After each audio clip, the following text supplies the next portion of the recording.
«Dadme un hombre para que luchemos». Imagina un pueblo tan poderoso que ningún ejército de Israel se atrevía a enfrentarlo. Un pueblo que dominó la costa de Canaán con puño de hierro durante más de 200 años. Un pueblo que robó la mismísima arca de Dios, el objeto más sagrado del universo, y la colocó a los pies de su ídolo, como trofeo de guerra. Un pueblo que capturó al hombre más fuerte de la tierra, le arrancó los ojos y lo convirtió en un animal de carga, girando un molino, ciego, encadenado, humillado. Dominaron la tecnología del hierro cuando Israel todavía luchaba con bronce. Controlaron 5 ciudades fortaleza que ningún ejército podía penetrar. Colgaron el cuerpo de un rey de Israel en un muro como advertencia. Fueron la pesadilla más larga y más oscura del pueblo de Dios, y sin embargo, ese pueblo desapareció, por completo, como si nunca hubiera existido.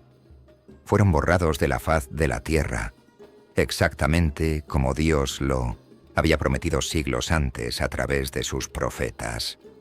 ¿Cómo sucedió? ¿Quiénes eran realmente? ¿De dónde vinieron? ¿Y qué tiene que decir su historia para tu vida ahora mismo? ¿Quiénes fueron los filisteos? El pueblo más temido de la Biblia. Quédate conmigo hasta el final, porque esta historia va a cambiar la forma en que lees la Biblia y tal vez la forma en que enfrentas tus propias batallas. En el 2º milenio antes de Cristo, cuando los grandes imperios de Egipto y Mesopotamia dominaban el mundo conocido, algo extraño sucedió en las costas del Mediterráneo oriental. Un pueblo misterioso cruzó el gran mar. Venían de tierras lejanas. Algunos dicen de Creta, otros de las costas de Asia Menor, otros incluso de las islas del Egeo.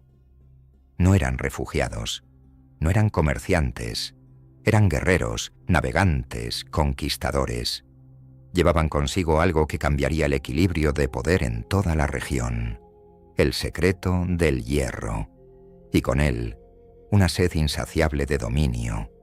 El mundo antiguo los llamaba por muchos nombres. Los egipcios los registraron como Peleset. Los asirios los mencionaban en sus anales.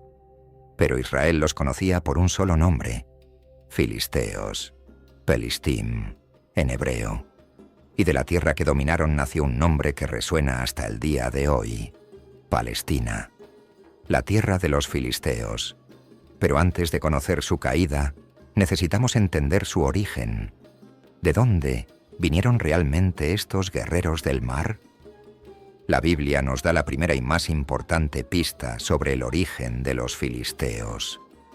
En el libro del profeta Amós, capítulo 9, versículo 7, el propio Dios declara algo sorprendente. ¿No hice yo subir a Israel de la tierra de Egipto y a los filisteos de Caftor? Amós 9:7. Presten atención a lo que Dios está diciendo. Está comparando la migración de los filisteos con el éxodo de Israel. Así como Dios sacó a Israel de Egipto, también fue Él quien movió a los filisteos desde Caftor. ¿Y qué es Caftor? La antigua Creta, cuna de la civilización minoica, una de las más avanzadas del mundo antiguo. La civilización minoica tenía palacios con más de 1000 habitaciones. Conocían la escritura, la navegación de larga distancia, y tenían un arte refinado que hacía ver primitivas a muchas otras culturas de la época. Cuando esa civilización colapsó, posiblemente por terremotos, erupciones volcánicas o invasiones, sus descendientes se dispersaron por el Mediterráneo. Algunos de ellos se convirtieron en los filisteos, pero la historia va aún más atrás.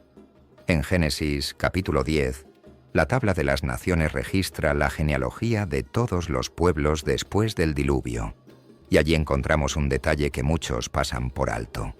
Mizraim engendró a Ludim, Anamim, Lehabim, Naftujim, Patrusim, Casluhim, de donde salieron los filisteos, y a Caftorim.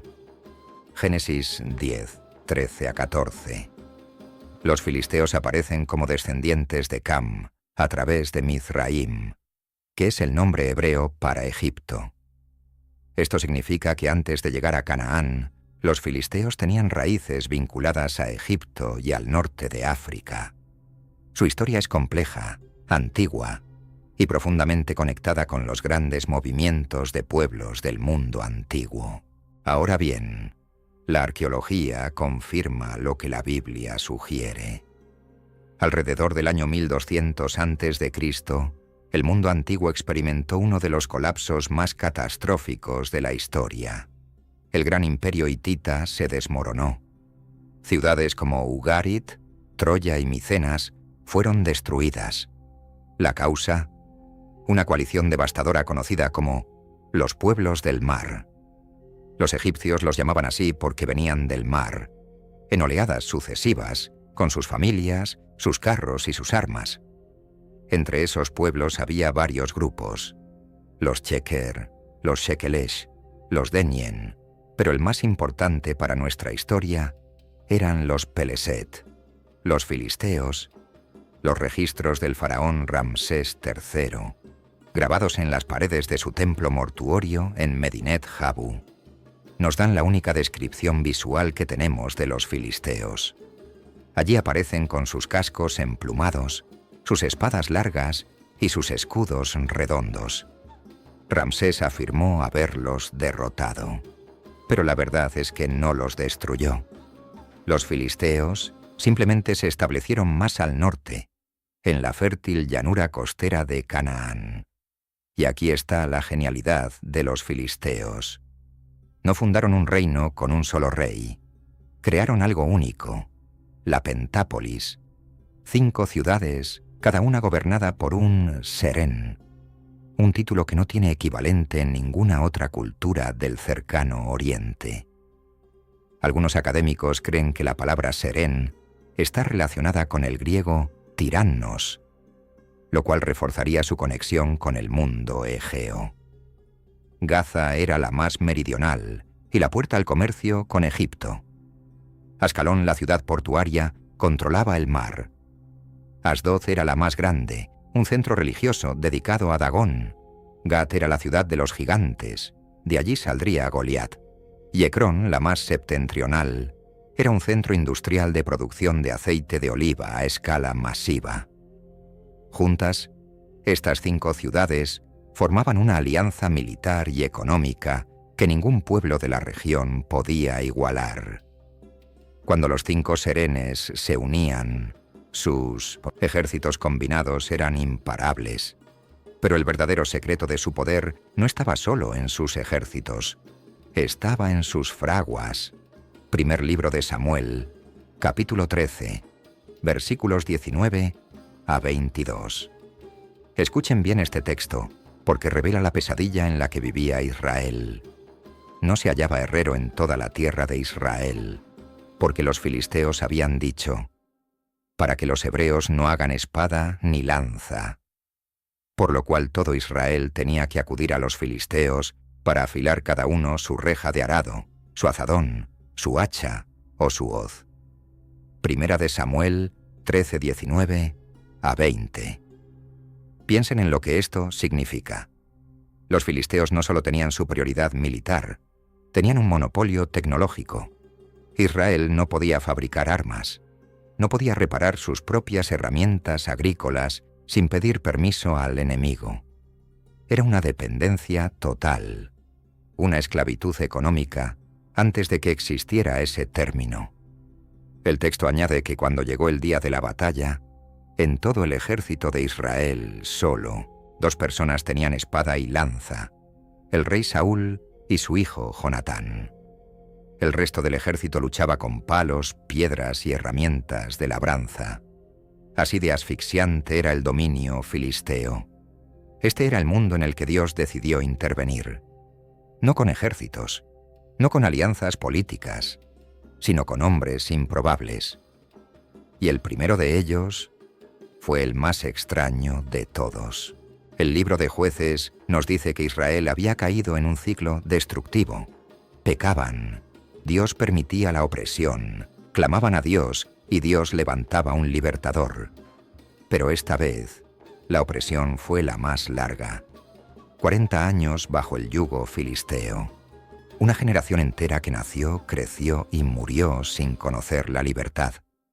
Y entonces, en Jueces capítulo 13, un ángel visitó a una mujer estéril de la tribu de Dan. Le dijo que concebiría un hijo que sería nazareo desde el vientre. Consagrado a Dios. Nunca debería cortarse el cabello, ni beber vino, ni tocar nada impuro. Y ese niño comenzaría a librar a Israel de los filisteos. Su nombre sería Sansón. En hebreo, Shimshón, pequeño sol. Pero no había nada pequeño en él. Jueces 14. Sansón bajó a Timna, territorio filisteo, y allí vio a una mujer filistea y la deseó. Fue a sus padres y les dijo: «He visto en Timna una mujer de las hijas de los filisteos. Os ruego que me la toméis por mujer. ¿No hay mujer entre las hijas de tus hermanos, ni en todo nuestro pueblo, para que vayas a tomar mujer de los filisteos incircuncisos? Tómame esta, porque ella me agrada». Sus padres no entendían, pero la Biblia revela algo que ellos no podían ver. Jueces 14, versículo 4. Sus padres no sabían que esto venía del Señor, que buscaba ocasión contra los filisteos, pues en aquel tiempo los filisteos dominaban sobre Israel. Dios estaba usando la debilidad de Sansón, su atracción por mujeres filisteas, como el detonante de un conflicto que liberaría a Israel. La estrategia divina era invisible a ojos humanos.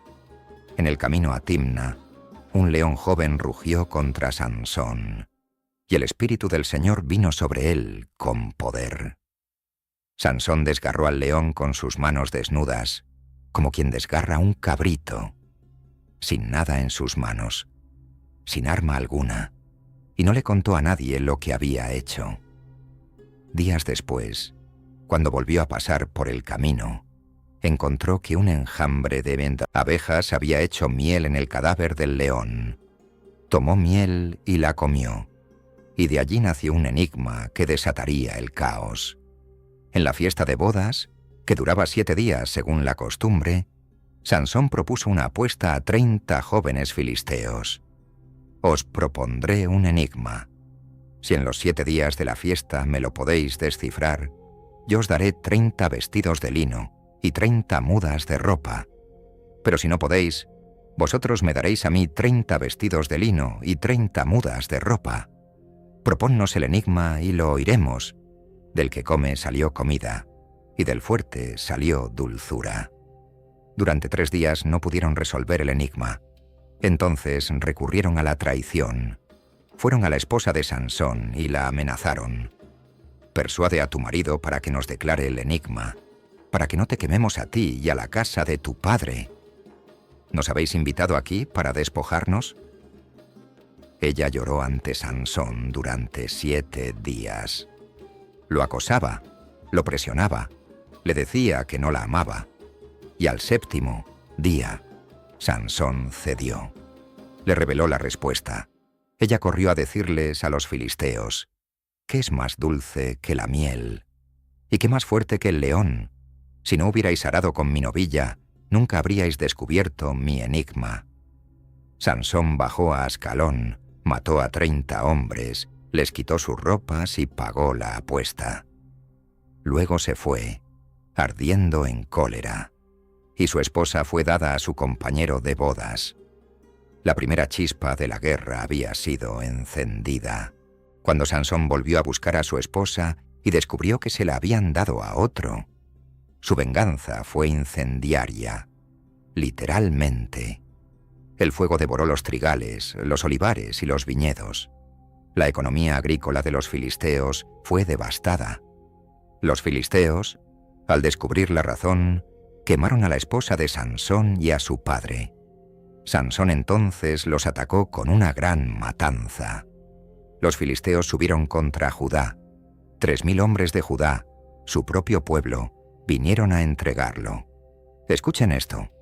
Su propio pueblo prefería entregarlo antes que enfrentar a los filisteos. Así de profundo era el miedo. ¿No sabes que los filisteos dominan sobre nosotros? ¿Qué es lo que nos has hecho? Como ellos me hicieron, así les he hecho yo. Lo ataron con 2 cuerdas nuevas y lo llevaron a los filisteos. Pero cuando los filisteos gritaron de gozo al verlo, el Espíritu del Señor vino sobre él. Las cuerdas se derritieron de sus brazos como lino quemado. Sansón encontró una quijada, fresca de asno, la tomó, y con ella mató a 1000 hombres. Con la quijada de un asno, 1 montón, 2 montones. Con la quijada de un asno herí a 1000 hombres. Y después de esa masacre, tuvo tanta sed que clamó a Dios, y Dios abrió una fuente de agua de la roca para que bebiera. Sansón juzgó a Israel durante 20 años. 20 años en los que los filisteos no pudieron contenerlo. Pero había una grieta en la armadura del gigante, y su nombre era Dalila. Dalila. La Biblia no dice si era filistea o israelita, pero estaba a sueldo de los 5 reyes filisteos. Cada uno le ofreció 1100 piezas de plata. 5 reyes. 5500 piezas de plata. Una fortuna incalculable. Todo por una sola información. El secreto de la fuerza de Sansón. Dime, te ruego, Sansón, ¿en qué consiste tu gran fuerza? ¿Y con qué podrías ser atado para ser dominado? Sansón jugó con ella. La primera vez le dijo que lo ataran con 7 cuerdas frescas de arco. Ella lo hizo.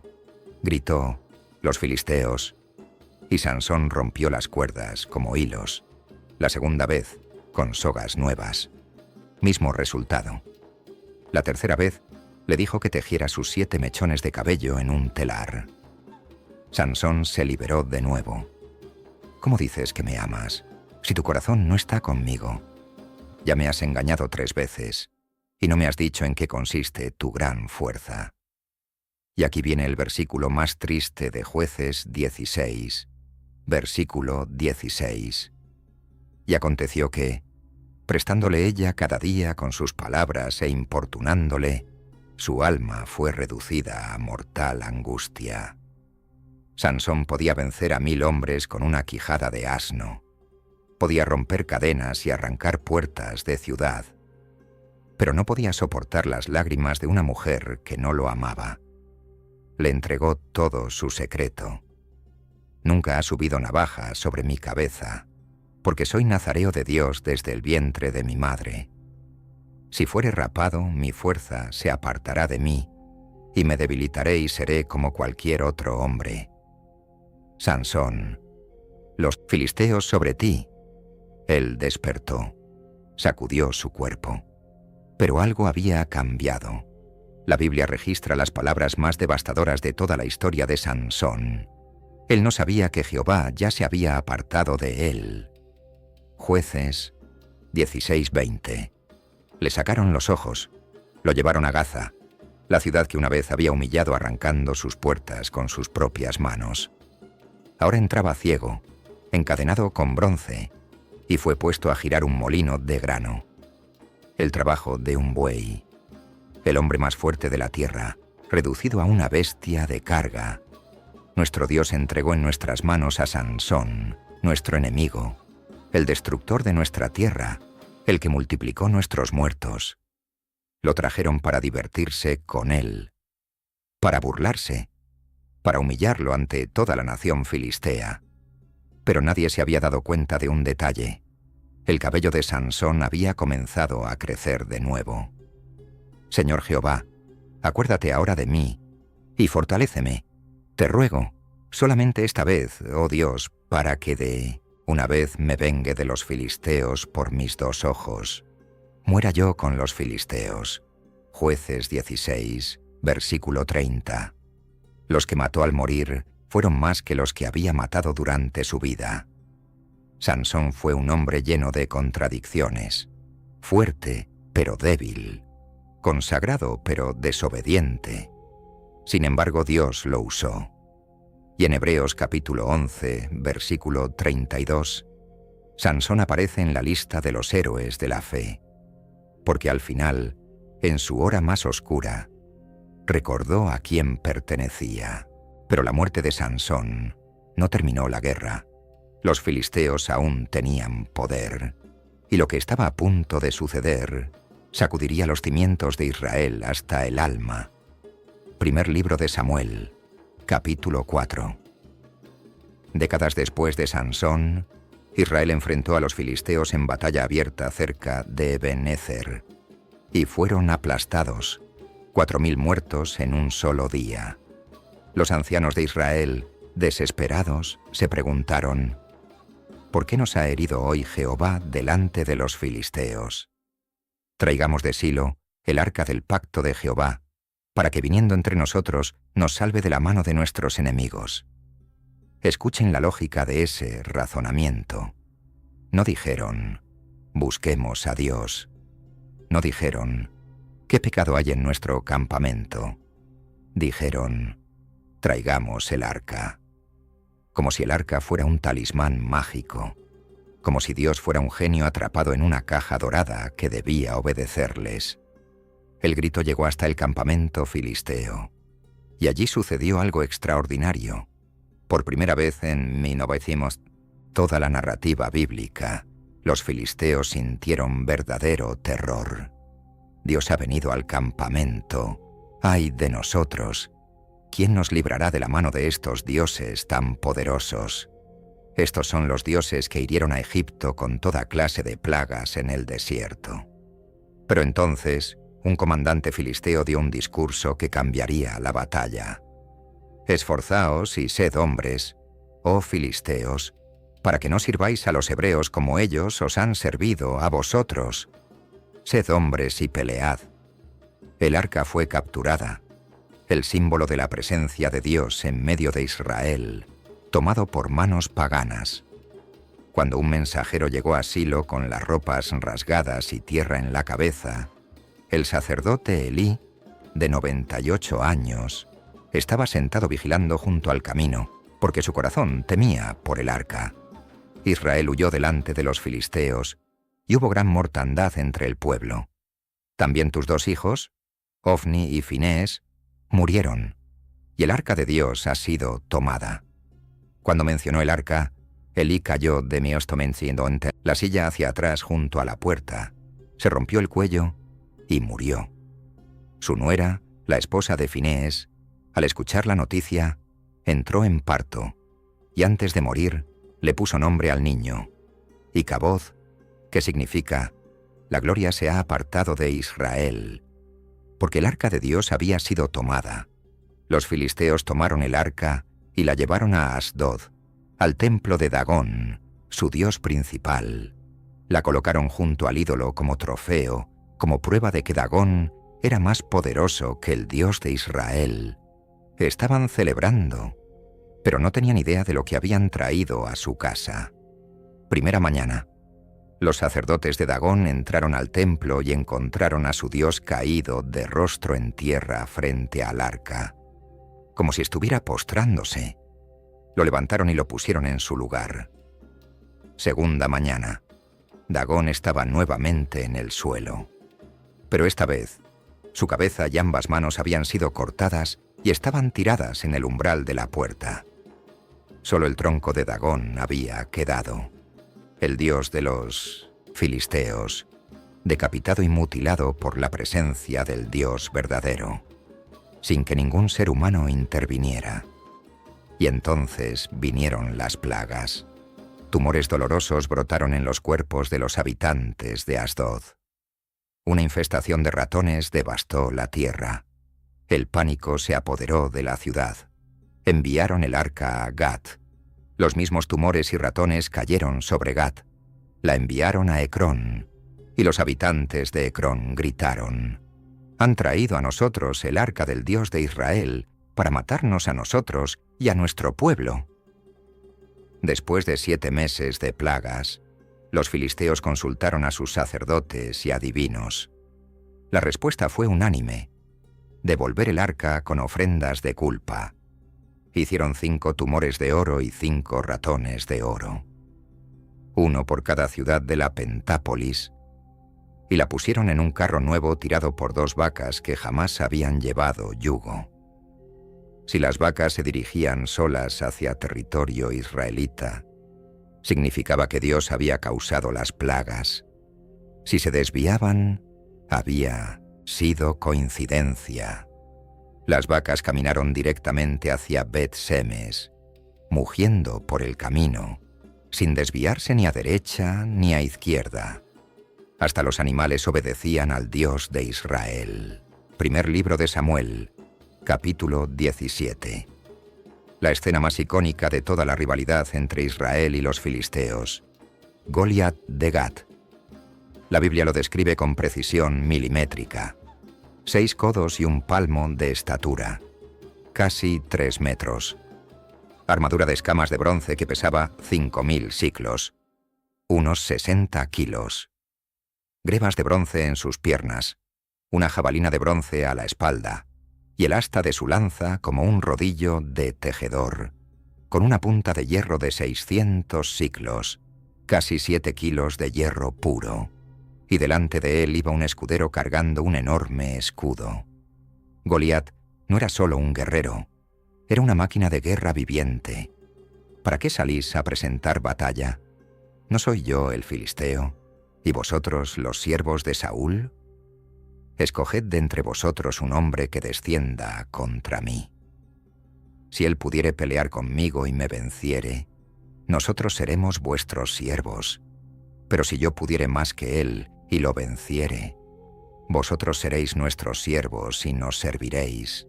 Hoy yo he desafiado al ejército de Israel. Dadme un hombre para que luchemos juntos. Mañana y tarde, 40 días.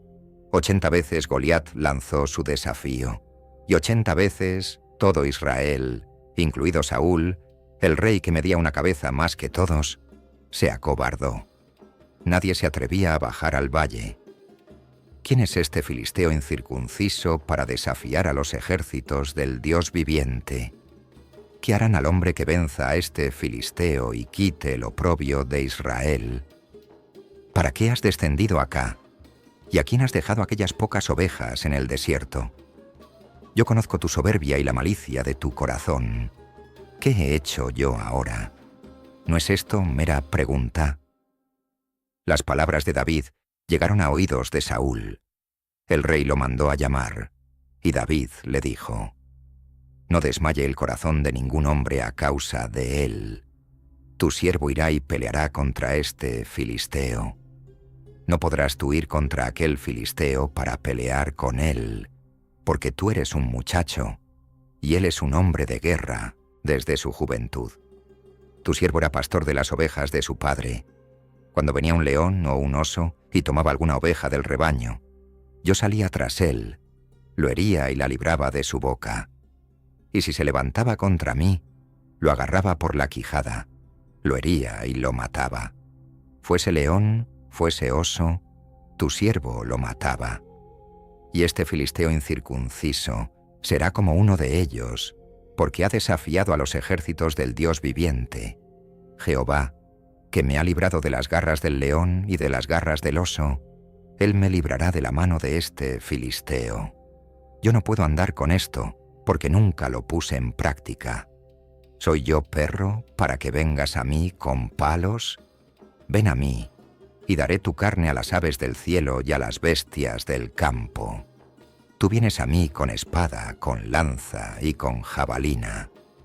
Mas yo vengo a ti en el nombre de Jehová de los ejércitos, el Dios de los escuadrones de Israel, a quien tú has provocado. Jehová te entregará hoy en mi mano, y yo te venceré, y te cortaré la cabeza. Y daré hoy los cuerpos de los filisteos a las aves del cielo y a las fieras de la tierra. Y toda la tierra sabrá que hay Dios en Israel. Y sabrá toda esta congregación que Jehová no salva con espada y con lanza, porque de Jehová es la batalla, y Él os entregará en nuestras manos. La victoria no fue de la honda, no fue de la piedra, no fue de la habilidad, fue de la fe de un joven que sabía algo que todo Israel había olvidado.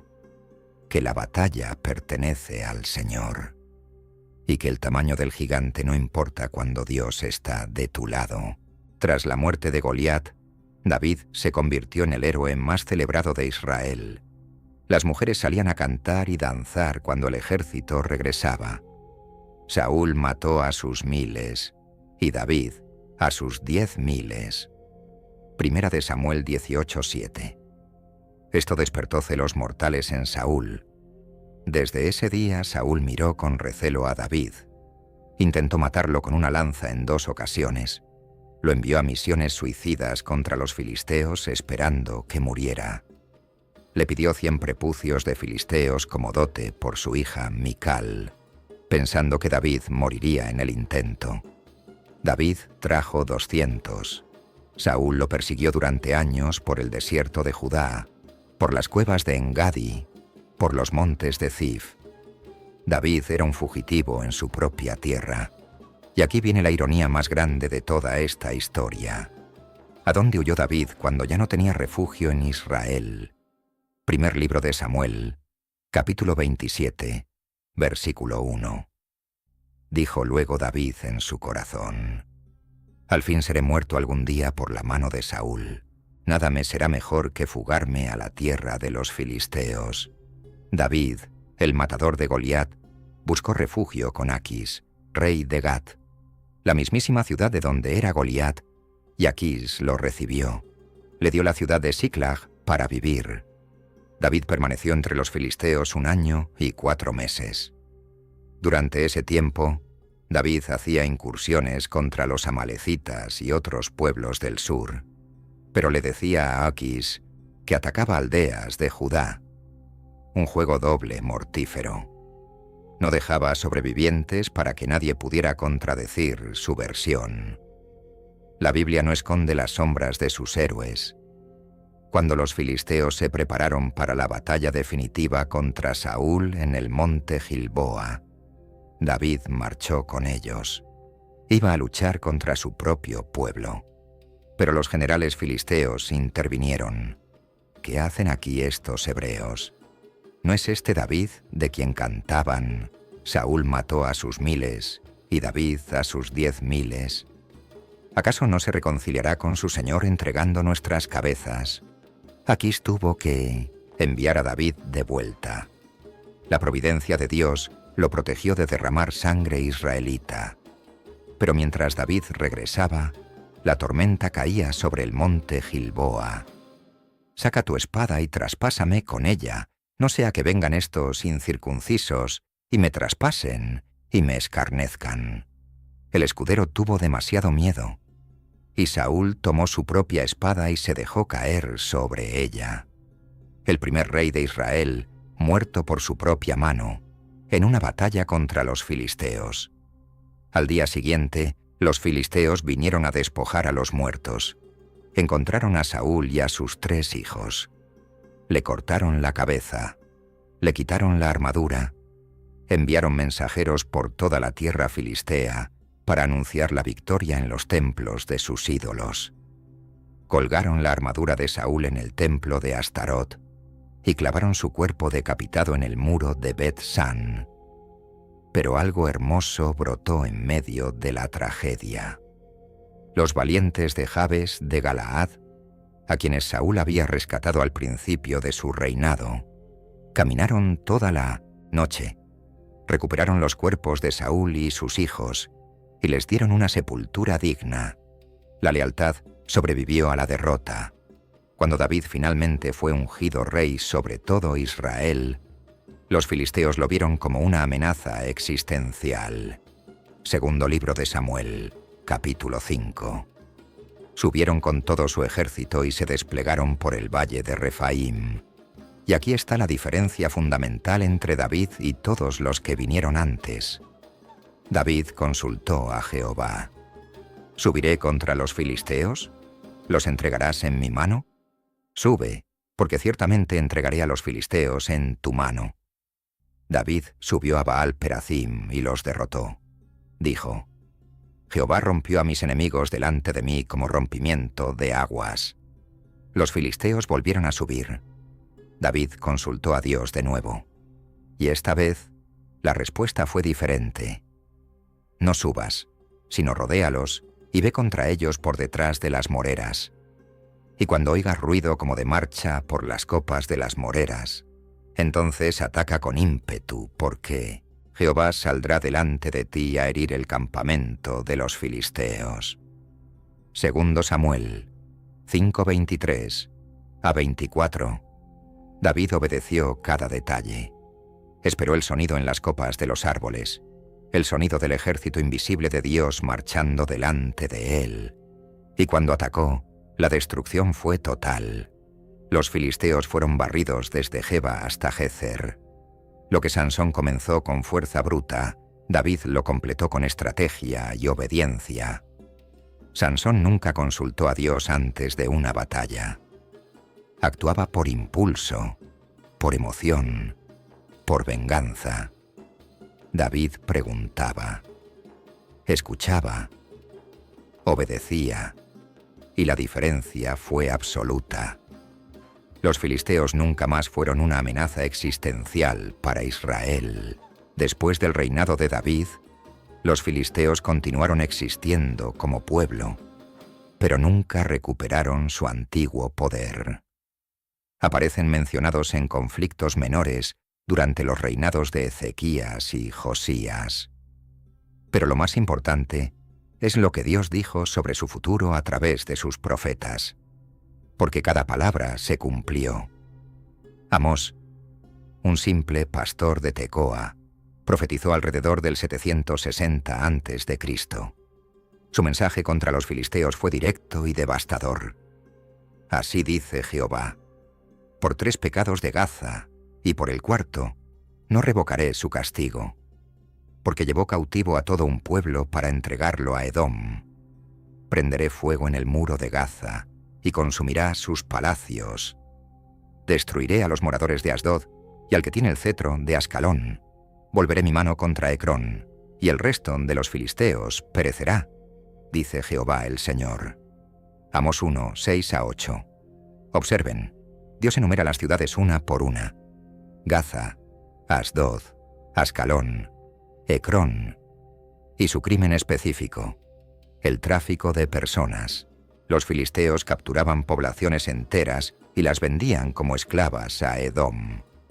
La justicia de Dios no es ciega, es quirúrgica.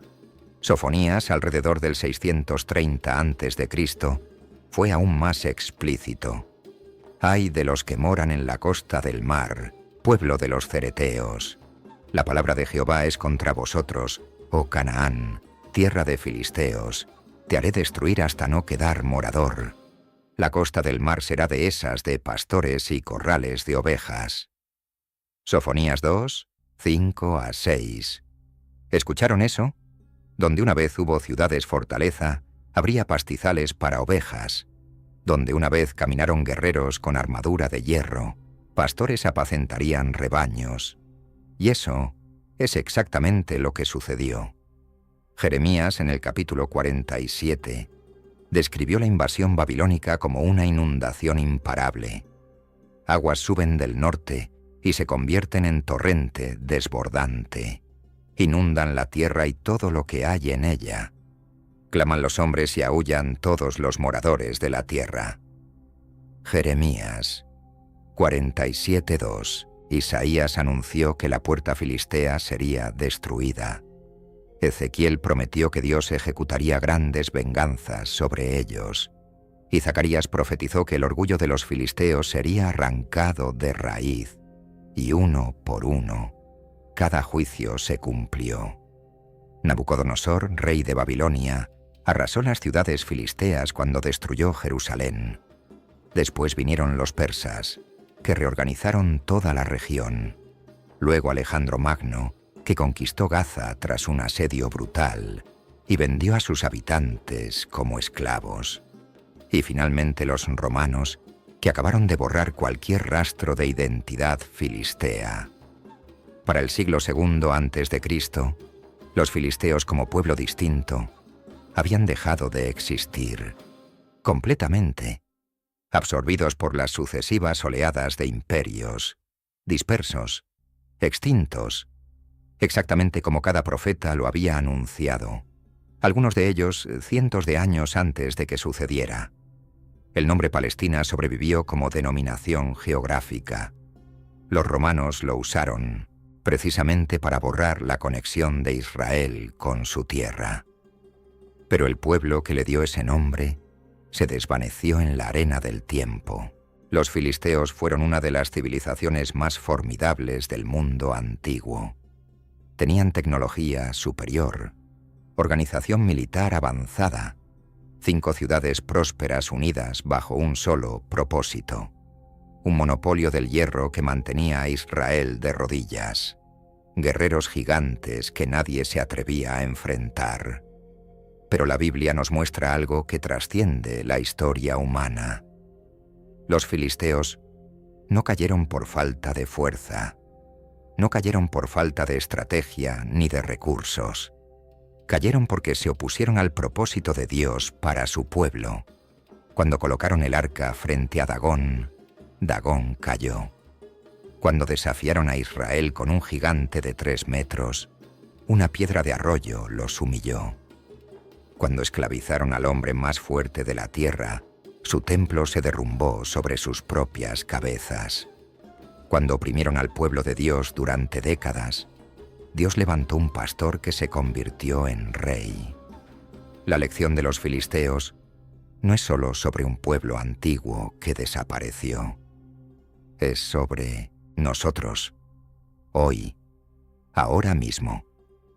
Cada uno de nosotros tiene sus propios filisteos, sus propios gigantes, miedos que parecen invencibles, vicios que nos tienen encadenados, situaciones que nos aplastan y nos hacen sentir que no hay salida. Voces que nos dicen, como Goliat, que somos demasiado pequeños, demasiado débiles, demasiado insignificantes. Pero la historia de David nos recuerda una verdad eterna. No es el tamaño del guerrero lo que determina la victoria. Es la presencia de Dios con él. No es el número de tus recursos. Es la profundidad de tu fe. No es lo que tienes en la mano. Es a quien tienes a tu lado. En aquel valle, hace 3000 años, un joven pastor con 5 piedras y una honda cambió la historia del mundo. No porque fuera fuerte, no porque fuera valiente, sino porque conocía al Dios que pelea nuestras batallas, porque la batalla es del Señor, porque de Jehová es la batalla, y Él os entregará en nuestras manos. Primera de Samuel 17:47.